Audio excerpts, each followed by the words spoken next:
Hello there, World of Tankers. Welcome to the channel. I'm, of course, your host, World of Tanks Blitz, and in today's video, we are going to be talking about the Tier 10 Polish Super Heavy, the 60 TP, the love child of an E100 and as well an IS-4. It's a vehicle that I really like the look of, especially when we break into this frontal armor. It is actually incredible. The upper plate base is about 339 millimeters thick. Now, to do a comparison here, if we pull out the IS-4, the upper plate on an IS-4 is about 315, which just shows you that the IS-4's upper plate is actually worse than the 60 TP. The IS-4 also has this big old weak spot right on the front that's about 250 millimeters thick, and it's quite a hard weak spot to hit, and that's exactly the same for the 60 TP that also has a very small weak spot that's about 270. So yeah, its weak spot, which is similar to the IS-4's, is thicker. And as well, the base armor is incredibly strong. If you use the 7 degrees of gun depression that this vehicle has and angle it, that upper part is about 297 millimeters, and that's the weakest part. Everything else is 550. Yeah, that's right. The armor on this tank is incredibly strong. Now, that doesn't mean it doesn't have its fair share of weak spots. This here is a big weak spot. If you are hull down, you need to make sure that you're hiding this. It's about 225 to 250 millimeters thick, and obviously, any premium shells at tier 10 are going to be penning that. Now, the other side, as you can see, is quite hard to pen. But if you angle the vehicle like this, there you go, it once again shows up very weak. So my advice for using this vehicle is actually to angle it kind of like this when somebody's aiming at you, because it's going to be a lot harder here to hit this than it would be to hit that big old weak spot right there. Now, that's my personal opinion, but we're going to have to see how this vehicle does play when it does come out of testing. But the turret in general is incredibly thick. At 600 millimeters base, that mantlet, yeah, good luck getting through spaced armor. That's really never going to happen. Overall, the vehicle seems incredibly strong on that armor profile. I've talked to some of the people that have tested it already, even though they're technically not allowed to tell me anything. If I don't list any names, there are no hurting problems here. But either way, talking about the vehicle's armor, yeah, basically all the people I've talked to have said the armor is incredibly strong. So that's something that's great about the vehicle. Even side scraping, it's still very strong. You can basically pull off a side scrape here, angle your gun out, and look at that, 320 millimeters thick. Obviously, heat shells that most tier 10 heavies will carry will not be able to pen that because the tracks are spaced armor, and as well the entire side of the vehicle has spaced armor, including the entire superstructure. So yeah, this tank is going to be very strong. Even the rear of it at 97 millimeters thick and the turret at 104, you're really not going to be expecting to pen it. And even the side of the turret, look at how strong that is. You can get some very troll bounces because it does have that super steep angle, as you can see there.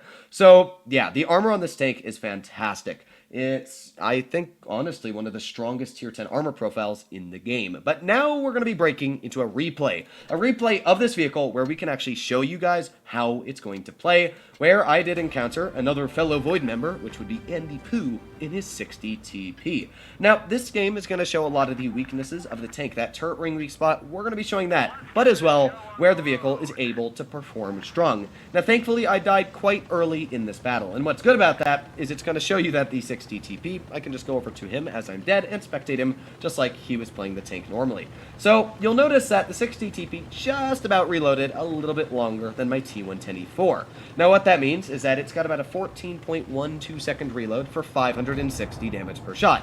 And now we need to break into a topic that a lot of people probably don't want to hear, but my personal opinion on the 60 TP's balance. The vehicle, I actually think, is very well balanced currently, and I'm not the only one that thinks this. I'm very confident that Pantouf thinks this as well, as that's what he said in his 5-minute short video about the vehicle. He actually said that Wargaming did a good job balancing it, and I personally agree with that. Sure, I think that its mobility is a little bit too slow. The DPM is already quite poor for a tier 10 heavy tank, and as well, the vehicle definitely struggles with that 560 alpha, which everybody wished it was 640, but I definitely understand why we don't want an IS-4 with a 640 damage gun. It's not going to work. For anybody that thinks that this vehicle should have 640 damage per shot, I'm sorry to break it to you, but it really just wouldn't be balanced. Imagine going up against an IS-4 that you physically cannot penetrate, and it slaps you for 640. The reason the VK72 and the E100 are able to carry those guns is, first of all, they massively suffer in DPM, just like the 60 TP. But their other big disadvantages are their massive silhouettes. They're very easy to penetrate the sides on, they're extremely slow, and as well, their lower plates are so easy to penetrate, same for the turrets. When you go up against an E100, do you really find it a tricky pen? Well, we're going to talk about that right now. There's an E100, straight through him and into the turret. The 60 TP, if it was there, I would not have been able to penetrate that turret unless I hit that little bar at the bottom. That is a perfect example to show where the 60 TP has a much, much stronger standing than the E100. Another example would be the T110E4, a vehicle that I played to compare to the 60 TP.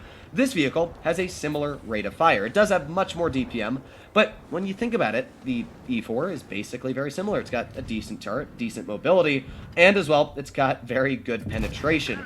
I think the E4 is enjoyable, but I do think that the 60 TP in this exact scenario I'm in right here would have been able to survive this game, not only because of the 800 more hit points that it does carry, but as well just because it's got more armor. The 60 TP probably would have bounced a shell if that VK72 YOLO rushed, but unfortunately I was not able to bounce that shell. There goes Andy, nice old 603 tap into the side of that VK, and that's just what the vehicle's able to do. So here we go, looking at the 60 TP. Now, as I did say before, it is a super heavy. It is a massive, massive tank when we take a look at it. It actually makes the VK72 almost seem kind of small on how large the vehicle is. But thankfully, it does have a lot of armor going for it, and it's quite a low silhouette.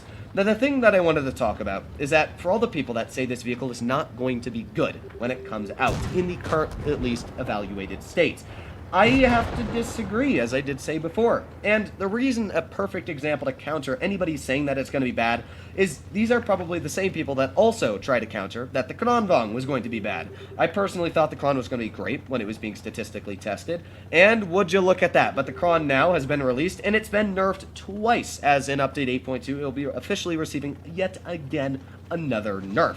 A lot of people tried arguing that the Kron's poor damage per minute, the auto-reloading capabilities, and as well the fact that it doesn't have the 12 degrees of gun depression or mobility that it has on PC were going to ruin the vehicle, but guess what? It didn't. In fact, the Kron is just as strong as ever. And even after the nerf, I still think it's going to be an incredibly strong vehicle. So this vehicle, sure, it might not have that 640 damage per shot that you really want it to have, but does that make the vehicle bad? No, not by any means. 560 damage per shot is still basically the highest apart from an E100 and a VK72.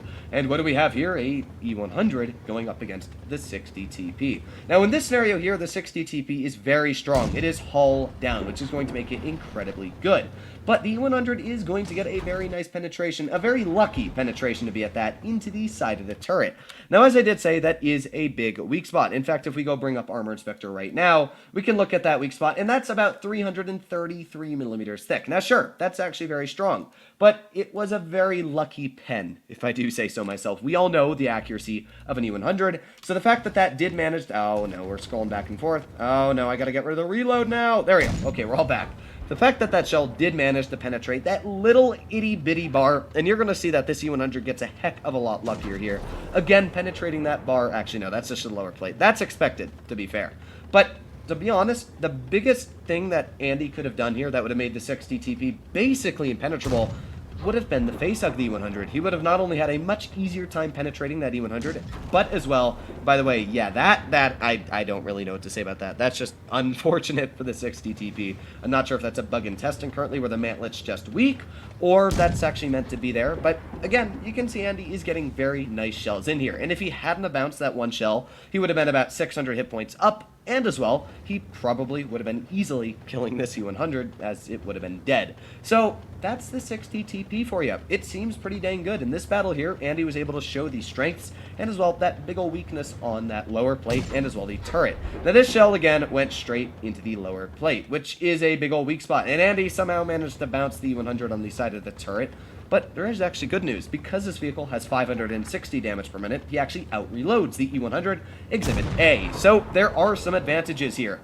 I think the 60 TP looks very well balanced. The tank looks great, and I'm very excited to see it coming into the game. Let me know what you guys think about it personally in the comments down below. If you have a change of mind after what I said about the Kron. And another good example is the TVP 5051, another vehicle that people said was going to be awful when it was in testing, but it came out, and now it's one of the strongest performing Tier 10 mediums in World of Tanks Blitz. So the list goes on and on. I personally think that the 60 TP is going to be good, but we're going to have to see. I do think the mobility will be buffed on the tank, but apart from that, I don't expect to see many more changes. Well, we're going to find out. Hopefully all of you enjoyed today's video. If you'd like to see more like it, please consider smashing that subscribe button down below. Other than that, stay happy, stay healthy, and I'll be seeing you in the next one. Bye-bye.